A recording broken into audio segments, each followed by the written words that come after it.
It's 2 a.m.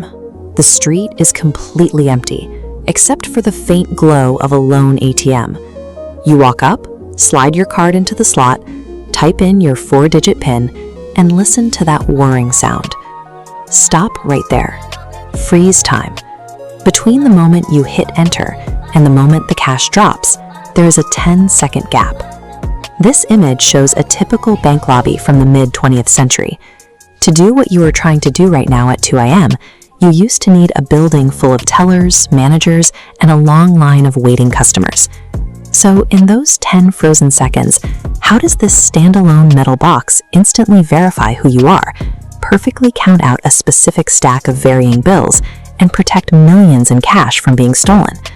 Behind that plastic interface sits a heavily armored fortress, managing an invisible global banking ecosystem in the seconds before you take your money.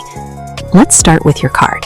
To prevent skimming, where criminals copy old magnetic strips, modern banking relies on the physical security of chip cards.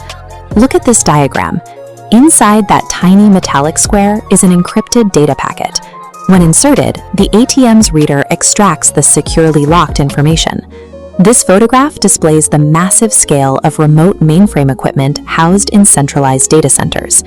The moment the machine reads your chip in a city like Mumbai, it blasts a query across the country to servers like these in a matter of milliseconds. The server instantly runs 4 distinct checks. It asks, is this card valid? Does the entered PIN match?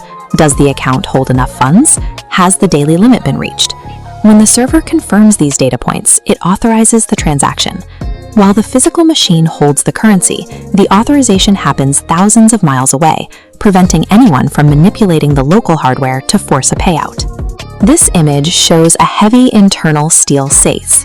Once digital verification completes, action moves down here into the vault at the base of the machine. Inside this vault sit individual trays called cassettes. Each cassette is dedicated exclusively to one specific denomination of currency. If you request 10,000 rupees, the internal computer calculates the exact mix required.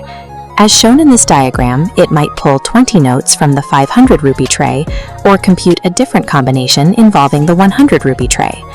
To physically gather the money, motorized rubber rollers press against the front of each cassette, rapidly pulling out individual notes one by one. But currency is unpredictable. Notes can be folded, torn, or stuck together by moisture. Pulling 2 notes by accident is the primary threat to the machine's accuracy. As notes pass the rollers, a light beam measures their exact thickness. Detecting a discrepancy instantly flags a double note. Mechanics divert these flawed notes into a reject bin, while perfect bills continue forward to form a clean stack. That mechanical whirring is the sound of optical sensors and high-speed rollers executing a robotic sorting sequence in total darkness. Securing that vault requires extreme physical countermeasures. The casing relies on drill-resistant metal, shock sensors that trigger alarms at the slightest impact, and sometimes a die system that ruins the cash if breached. There are user fail-safes too. If someone gets distracted and leaves their dispensed money behind, the ATM waits a few seconds before mechanically pulling the cash back inside, so the next person in line can't take it.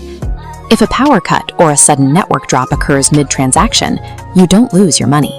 The system maintains an incredibly precise digital log of exactly how many notes left the cassette and how many hit the reject bin, allowing banks to automatically refund stuck transactions. But none of this works without a massive human logistics operation behind the scenes. Every night, authorized staff and armed guards arrive in armored vans to manually swap out the empty cassettes and update the local records. Every digital glitch, mechanical error, and physical threat has an engineered countermeasure, creating a perfectly closed loop of trust between you and the bank. The 10 seconds are up, time unfreezes, the internal shutter opens, and the precisely counted stack of cash slides into your hand. This sequence is already evolving. Soon, physical cards and PINs will be entirely replaced by mobile app codes and biometric facial recognition. In the time it took you to check your phone, this terminal executed an encrypted global verification, a high-speed mechanical count, driven by light sensors, and navigated fortress-level security protocols. The next time you stand in front of that screen, you're accessing a specialized robot that coordinates global data and high-speed mechanics to deliver an exact sum of money, long after the bank's human doors have closed. Remember the old routine?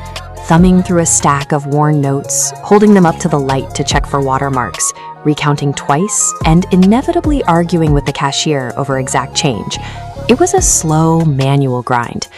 Now picture a rainy evening at a roadside tea stall. You don't have a single coin in your pocket. The vendor simply pushes a QR code toward you. You hold out your phone, no forms to fill out, no swiping a plastic card, no physical bank branches involved, just a few taps on a glass screen. But have you ever paused to think about what actually happens inside that device when you hit pay? How does the money jump from your bank to the vendor's account in exactly 3 seconds? It feels like magic, but we're going to freeze time to look at the invisible, highly engineered science making it happen. Let's start with a common myth. Scanning the QR code does not actually move your money. That pixelated square is simply a digital address label. It tells your phone the merchant's name and their specific UPI ID. The true trigger is the moment you enter your PIN. This sequence of numbers acts as a mathematical proof of identity, confirming that you are the person authorized to access the account. As you type, your app never reads those numbers as plain text. Instead, this diagram shows how the system instantly scrambles your input into a sealed, encrypted packet. The second you hit enter, that secure packet sprints across the internet. It hits your app provider's server first, then forwards to the central UPI network. This central node acts as a universal translator, forcing previously incompatible bank computers to speak one common language. By providing the correct PIN, you authorize your data packet to travel onto this standardized digital highway, allowing your bank to communicate instantly with any other bank in the country.